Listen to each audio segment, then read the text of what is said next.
আসসালামু আলাইকুম গাইস, সবাই কেমন আছেন? এখন সকাল 10টা। নীলফামারীতে প্রচণ্ড কুয়াশা। আমরা আজকে সকাল সকাল ঘুম থেকে উঠছি। ভাতিজা আজকে ফোন কিনবে। কত জানো মডেল? টার্বো Z9 টার্বো কিনবে। তো আমরা সেই ফোন কেনার উদ্দেশ্যে রওনা দিয়েছি। রংপুরের উদ্দেশ্যে রংপুর যাবো আমরা। গাড়ির জন্য দাঁড়ায় আছি। সম্পূর্ণ ভিডিওটি আপনাদের মধ্যে শেয়ার করব। কত প্রাইস নিল আর ফোনটি কেমন, দেখা যাক। ভাতিজার দীর্ঘদিনের স্বপ্ন পূরণ হচ্ছে আজকে। দীর্ঘ 5 মাস ধরে আমার ভাতিজা নাকি নাজমুল রিভিউ দেখছে, ভিডিওর ফোনে মোবাইলে রিভিউ দেখছে শুধু। আজকে সেটা পূরণ হবে। আজকে জানুয়ারির 21 তারিখ। চারপাশে কুয়াশায়, প্রচণ্ড কুয়াশায় ঘেরা আর খুবই শীত। কথা বলতে বলতে বাস চলে আসে, সেজন্য সেই ভিডিওটি আমি দিতে পারিনি। বাসটা অনেকক্ষণ দাঁড়ায় ছিল স্ট্যান্ডে, খুবই বিরক্তকর লাগছিল। বেশ কিছুক্ষণ বাসে জার্নির পরে আমরা রংপুর মেডিকেল মোড়ে পৌঁছে যাই। এখানে নেমে আমরা এখান থেকে আমাদের 5 টাকা ভাড়া, আমরা গুগল ম্যাপ করে দেখছিলাম এখান থেকে খুবই কাছে, ঠিক আছে। তারপর ওখান থেকে আমরা গেলাম, যে ওখান থেকে খোঁজাখুঁজি অনেকের কাছে জিজ্ঞাসাবাদ করলাম। তো রংপুর শহরটা আসলে অনেক সুন্দর। এই যে আমরা চলে আসছিলাম আরএমসিতে। আরএমসি এটা একটি শপিং কমপ্লেক্স, রংপুরের অনেক বড় একটা শপিং কমপ্লেক্স। আমরা গুগল করে বুঝতে পারছিলাম এবং খোঁজ নিয়ে দেখেছিলাম যে এখানে এই ফোনটি পাওয়া যাবে। যেহেতু একটি চায়না ভেরিয়েন্ট, সেহেতু এই ফোনটা সব জায়গায় অ্যাভেলেবেল নয়। আপনি এখানে ক্রি ইন্টারন্যাশনাল নামে একটি শপের খোঁজ দেখছিলাম পেজ থেকে এবং ইউটিউব থেকে। তারই খোঁজ ধারাবাহিকতা এখানে এসে প্রথমে খোঁজ নেই। সমস্যা হলো এখানে আমরা প্রথমে ফোনটি পাই, কিন্তু ফোনটির মধ্যে আমরা যেই সাদা 3টা ভেরিয়েন্ট আছে কালার, সাদা, সবুজ আর হচ্ছে কালো, কিন্তু আমরা খুঁজতেছিলাম মূলত সাদাটা। কিন্তু সাদাটা সব জায়গায় খুঁজলাম এবং ক্রাই ইন্টারন্যাশনালে এসেও কিন্তু আমরা খোঁজ নিলাম। তারা বললো ভাইয়া শুধু আমাদের কাছে ব্ল্যাকটা আছে, সাদাটা নেই। তারপর আমরা বললাম যে ভাই আচ্ছা ঠিক আছে, তাহলে আমরা কয়েকটি দোকান ঘুরে দেখি, যদি না পাই তাহলে আবার আসবো।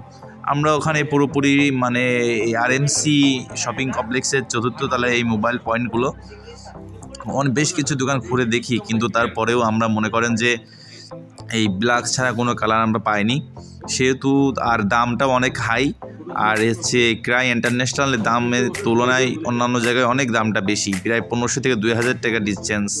যার কারণে আমরা পরবর্তীতে এখানে আসি। এখানে এসে এই রুহুল ভাইয়ের সাথে পরিচয় হয়। রুহুল ভাই অনেক ভালো মানুষ, আমাদেরকে বুঝিয়ে ফোনটার ব্যাপারে সকল তথ্য আমাদেরকে দিয়ে হেল্প করে। রুহুল ভাই অনেক হাসি খুশি, অনেক ফ্রেশ মেজাজের। তাই রুহুল ভাই পরিচয়টি নিন। আপনার লোকেশনটা, এক্সাক্ট লোকেশনটা কি বলবেন? আসলে ক্রাই ইন্টারন্যাশনালের লোকেশনটা হলো, আপনারা যদি মডার্নে বা মডার্নে নামেন তাহলে মডার্ন থেকে আপনাদের রংপুর মডার্নে নামলে মডার্ন থেকে আপনাদের 10 টাকা ভাড়া নেবে আরএমসি শপিং কমপ্লেক্স। আর যদি মেডিকেল মোড়ে নামেন, ওখান থেকে আপনাদের আপনি হেঁটে আসতে পারবেন। আর যদি অটো বা রিক্সাতে আসেন 10 টাকা করেও ভাড়া নেবে, হেঁটেও আসতে পারেন। তাহলে আপনারা ওখান থেকে এসে তার 4 নম্বর আরএমসি শপিং কমপ্লেক্সের 4র্থ তলায় 21 নম্বর দোকানটি হলো ক্রাই ইন্টারন্যাশনাল। এখানকে যে আমাদের স্টাফ, মানে যে স্টাফগুলো আছে এখানে, এদের স্টাফগুলোর ব্যবহারগুলো আমার খুবই ভালো লাগছে। বিশেষ করে রুহুল ভাইয়ের ব্যবহারটা আমাদেরকে সুন্দর করে ফোনের ব্যাপারে এক্সপ্লেন করছে, ঠিক আছে। আর আমরা অন্যান্য জায়গা থেকে ডিসকাস করে দেখছি যে এখানে যথেষ্টই আমরা কম পাইছি। এখানে রুহুল ভাই আমাদের সুন্দরভাবে বোঝায় দিচ্ছিল যে ফোনের ফিচারগুলো সম্পর্কে সুন্দরভাবে বলে দিচ্ছিল। ফোনের সমস্যা, ফোনে ভালো মন্দ সব কিছু বলতেছিল। আমরাও সুন্দরভাবে চেক করে নিচ্ছিলাম, যেহেতু নাজমুল দীর্ঘদিন পরে ফোনটি কিনছে, ঠিক আছে। সে খুব এক্সাইটেড ছিল, এর জন্য আসলে সবকিছু তথ্য নেওয়া কিন্তু খুবই গুরুত্বপূর্ণ ছিল। পরে রুহুল ভাই কিন্তু সিম নিল আমাদের কাছ থেকে, কিন্তু কান্ট্রি লকটা অন করে দিল। যেহেতু চায়না ভেরিয়েন্ট, কান্ট্রি লকগুলো অবশ্যই ওপেন করে নেবে। এবং রুহুল ভাই আমাদের কিন্তু পুরো মানে ওয়ারেন্টি দিল 1 বছরের, আর 10 দিনের রিপ্লেসমেন্ট গ্যারান্টি। আর যদি কোনো দিন কান্ট্রি লক পড়ে যায় তাহলে কিন্তু সারা জীবন মানে টাইম থাকবে। কান্ট্রি লক পড়লে কিন্তু তাদের কাছে নিয়ে গেলে তারা কিন্তু আমাদের ফ্রিতে সার্ভিসটি দেবে, কান্ট্রি লকটি আমাদের খুলে দেবে।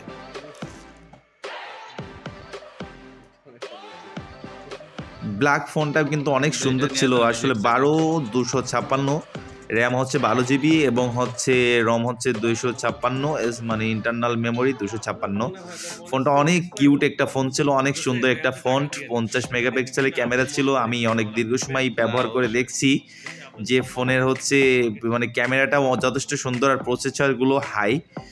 যদি ইচ্ছা করেন তাহলে ফোনটা নিয়ে দেখতে পারেন, ফোনটা অনেক সুন্দর। এখন ব্যবহারের পরই তো আসলে বোঝা যাবে তার মানে খেলোয়াড়ের খেলে কেমন, ব্যবহার না করলে তো আর বোঝা যাবে না, ঠিক আছে। কিন্তু ফোনের মনে করেন ডিসপ্লে সব কিছু ভালো লাগছে। ফোনের সঙ্গে 80 ওয়াটের একটি চার্জার দিয়েছে, মাত্র 50 মিনিটেই কিন্তু আপনারা 100% চার্জ কমপ্লিট করতে পারবেন ফোনে, ঠিক আছে। আমরা ফোনটা পছন্দ করে সব কিছু কিন্তু কমপ্লিট হয়ে গেছিলো এবং আমরা এমনিতে একটু বসে আড্ডা দিচ্ছিলাম, দেওয়ার পরে ফোনটার মেমো তৈরি হচ্ছিল, ঠিক আছে। মানে ফোনটার প্রাইস পড়লো আমাদের হচ্ছে 35,500 টাকা, 35,500 টাকা কিন্তু প্রাইসটা বললো। আমরা কিন্তু অন্য জায়গায় যাচাই করে দেখি যে ফোনটার দাম হলো কেউ 36,000 টাকা বলে, কেউ 37,500 টাকা বলে, অথচ অনেক জায়গায় যাচাই করার পরেই কিন্তু ক্রাই ইন্টারন্যাশনাল এখানেই কিন্তু আমরা সব থেকে কম দামটা আমরা পাই 35,500 টাকা। আর হ্যাঁ, অবশ্যই ফোনটা যেহেতু চায়না ভেরিয়েন্ট, চায়না থেকে আসছে, এটা কিন্তু অফিসিয়াল নয়, এটা আনঅফিসিয়াল ফোন। যারা নেবেন যাচাই বাছাই করে নিতে পারেন, ফোনটা কিন্তু ভালো হবে। মানে আসলে মানে সকলের পছন্দ তো এক হয় না, কিন্তু কি আমরা সব কিছু টাকা পেইড করে কিন্তু রুল ভাইয়ের সঙ্গে মানে ইয়ে করতেছিলাম, বিদায় নিচ্ছিলাম যে ভাইয়া ঠিক আছে, সব কিছু ঠিক আছে। তারপর রুল ভাই বলে যে ভাই আমরা একটা ফটোশ্যুট করি, এর জন্য আমরা মূলত এই ফটোশ্যুটটা আমরা কিন্তু করতেছিলাম শুধুমাত্র রুল ভাইদের জন্য, যে বললো ভাইয়া একটা ফটোশ্যুট ভিডিও নেই, আমরা আমাদের পেজে দেবো। আমরা ভাইয়া ঠিক আছে। তারপরেই কিন্তু আমরা আমাদের মানে শেষ করে আমরা কিন্তু চলে আসলাম বাইরে। সো গাইজ, কেমন লাগলো 35,500 টাকায় IQ Z9 টার্বো ফোনটি? দেখা যাক তার মানে পরবর্তী জার্নিটা কেমন হয় ফোনের। সব কিছু মিলিয়ে সবাই ভালো থাকবেন, আসসালামু আলাইকুম।